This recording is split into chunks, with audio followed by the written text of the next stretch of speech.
Price God. இன்றைய தியானம் நீதிமொழிகள் 13ஆம் அதிகாரம் 11 முதல் 25 வரை. வஞ்சனையால் தேடின பொருள் குறைந்து போம். கைப்பாடாய் சேர்க்கிறவனோ விருத்தி அடைவான். நெடுங்காலமாய் காத்திருக்குதல் இருதயத்தை இளைக்க பண்ணும். விரும்பினது வரும்போதோ ஜீவ விருட்சம் போல் இருக்கும். திருவசனத்தை அவமதிக்கிறவன் நாசமடைவான். கற்பனைக்கு பயப்படுகிறவனோ பலனடைவான். ஞானவான்களுடைய போதகம் ஜீவ ஊற்று. அதனால் மரண கண்ணிகளுக்கு தப்பலாம். நற்புத்தி தயையை உண்டாக்கும். துரோகிகளுடைய வழியோ கரடு முரடானது. விவேகியானவன் அறிவோடு நடந்து கொள்கிறான். மூடனோ தன் மூடத்தனத்தை வெளிப்படுத்துகிறான். துரோகமுள்ள தூதன் தீதிலே விழுவான். உண்மையுள்ள ஸ்தானாபதியோ ஔஷதம். புத்திமதிகளை தள்ளுகிறவன் தரித்திரத்தையும் லட்சையையும் அடைவான்.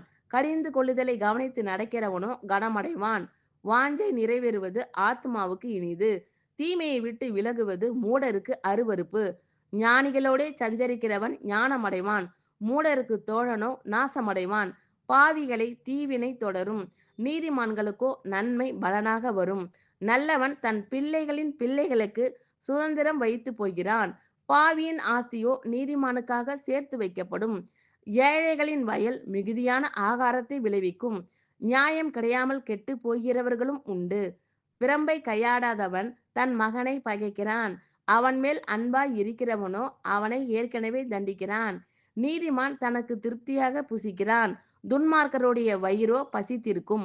ஆமீன். Thank you Lord.